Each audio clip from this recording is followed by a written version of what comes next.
There's this Dutch company. It's around 400 years old and outrageously valuable. Think about Apple, Microsoft, Amazon, and Saudi Aramco combined. And you still wouldn't reach the peak valuation of this one company at its height. When most people think of capitalism, wealth creation, and old money, names like the Rothschilds or Rockefellers immediately come to mind. Rarely do we think of this quiet Dutch giant that was truly groundbreaking in every sense. They didn't just participate in history, they invented key pieces of the modern financial system. They created the world's first modern corporation, the first stock exchange, and the first IPO. And remarkably, the echoes of their model are still felt strongly today, so buckle in. Today we're diving deep into the bizarre and fascinating story of the Dutch East India Company, the VOC, and its powerful, often overlooked alliance with the House of Orange. Let me take you back to 1580. Something seismic is happening on the Iberian Peninsula. Spain absorbs Portugal in a personal union. Suddenly, two massive global empires merge under a single crown, giving Spain unchallenged control over vast territories across Asia, Africa, and the Americas. This dramatic union instantly shifts the balance of power across the oceans. The Dutch view this as an existential threat to their very survival. They are already locked in a desperate battle for independence from Spain. Now facing a far stronger and more formidable enemy, they realize they cannot win through military force alone. So they invent a completely new kind of weapon: private capital. In 1602, 7 rival Dutch trading companies merged to form the VOC, the Verenigde Oost-Indische Compagnie, better known as the Dutch East India Company. On the surface, it looks like just another merchant venture focused on the lucrative spice trade in the East Indies, present-day Indonesia and surrounding regions. But beneath the surface, it was an incredibly efficient machine of economic warfare. It operated heavily armed ships, maintained its own private armies, and built strategic forts all over the world. The most radical innovation of all, its shares. For the first time in history, ordinary Dutch citizens could invest in imperial expansion and personally profit from it. The VOC could scale like no kingdom had ever managed before, without a monarch constantly raising taxes. Wealth was no longer strictly tied to land or noble titles. It was now being manufactured at massive scale through markets and public investment. The merchants designed the day-to-day operations and drew the blueprints for global trade. But someone else helped keep the entire foundation solid and secure. Across the Dutch Republic, the House of Orange watched everything unfold with great interest. This prominent dynasty held no kingdom of its own at the time, just a relatively weak title and a fragile position in a republic increasingly run by powerful merchants. Squeezed between ambitious Amsterdam elites who wanted stronger Republican control and hostile Spanish forces who wanted the dynasty extinguished, the House of Orange faced a stark choice: slowly fade into irrelevance or cleverly adapt to the new reality. They chose adaptation. Unable to rely anymore on traditional feudal land or inherited gold, they turned to the one resource still available to them: capital. The House of Orange didn't directly run the VOC, but they actively helped bankroll it and deliberately tied their long-term future to its success. This wasn't merely symbolic. Their involvement gave them crucial strategic leverage in a rapidly changing merchant republic where noble birth alone no longer guaranteed real power. Decades later, this alliance became more official and visible. Stadtholders William IV and William V, direct descendants of the House of Orange, served as leaders of both the VOC and the Dutch West India Company. As the VOC aggressively expanded eastward, the family's own power and influence rose dramatically, now backed not by crowns but by steady and growing dividends. The VOC carried the Dutch flag across the seas, but it also quietly advanced the silent ambitions of the House of Orange. The VOC never behaved like an ordinary business. It operated like a sovereign state in its own right.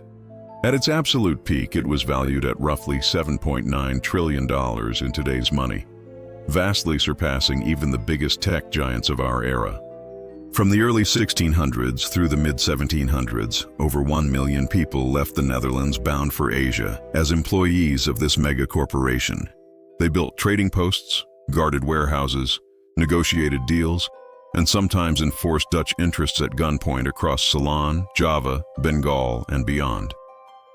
Its extraordinary success rested on three strong pillars: a powerful government-backed charter, the financial elite of Amsterdam, and the consistent strategic backing of the House of Orange. The charter granted far more than a simple trade license. It gave the company monopoly rights over Asian trade, plus the authority to sign international treaties, raise armies, capture territories, and even govern entire colonies. With hundreds of ships, tens of thousands of employees, and its own military force, the VOC moved confidently across the globe like a state that happened to have shareholders. In 1619, they captured Jakarta and renamed it Batavia, turning it into their undisputed Asian headquarters.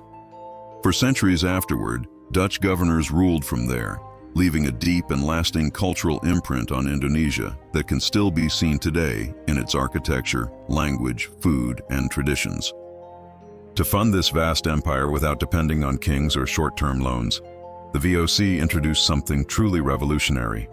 In 1602, it opened its doors to the public through what became the world's first major IPO.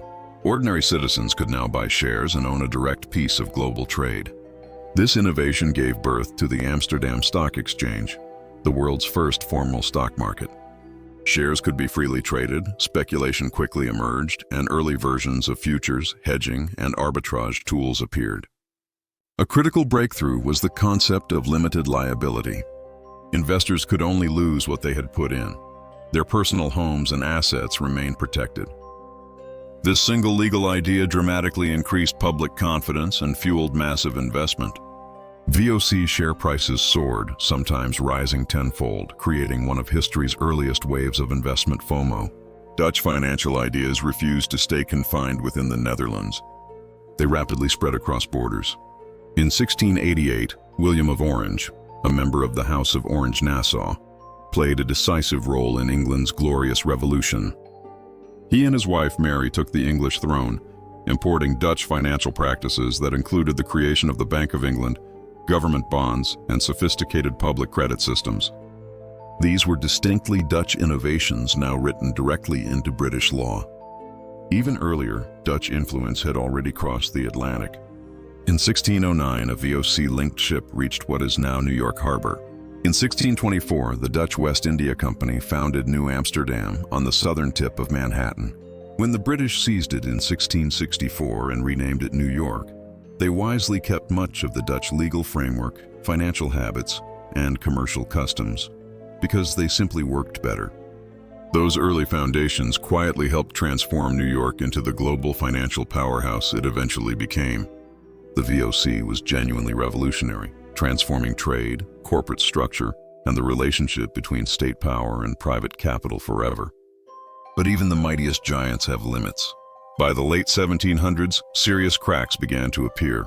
Corruption, mismanagement, soaring military expenses, and fierce competition from Britain and France. In 1796, the Dutch government stepped in and nationalized what remained of the company.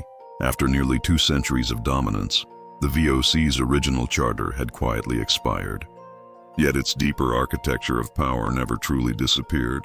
The revolutionary ideas of corporate organization, stock markets, limited liability, and large-scale public investment evolved and became the foundation of modern finance and multinational corporations we rely on today.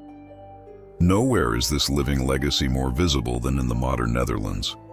No longer commanding vast seafaring empires, the Netherlands has transformed itself into a highly sophisticated financial and logistical powerhouse. It consistently ranks among the world's most competitive economies and remains a powerful magnet for global capital, with enormous flows of foreign direct investment moving both inward and outward. For a relatively small nation, its international capital footprint remains truly astonishing. Behind much of this enduring strength, the House of Orange-Nassau continues to cast a long and quiet shadow. The Dutch royal family maintains deep, often discreet connections to industry, energy, and corporate governance. They have historically held stakes in major companies such as Royal Dutch Shell and continue to influence key sectors through strategic investments, family trusts, and long-standing networks. In 1907, Royal Dutch merged with Shell Transport and Trading Company, creating one of the world's dominant energy giants, once again blending capital with royal legacy. Other major institutions like ING Group also trace their institutional DNA back to the robust corporate and legal traditions first pioneered during the VOC era.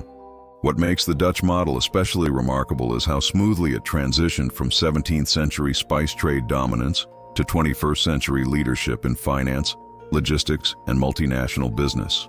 The same core principles of risk sharing, public investment, and creative public-private partnerships that powered the VOC now drive today's global supply chains and corporate structures.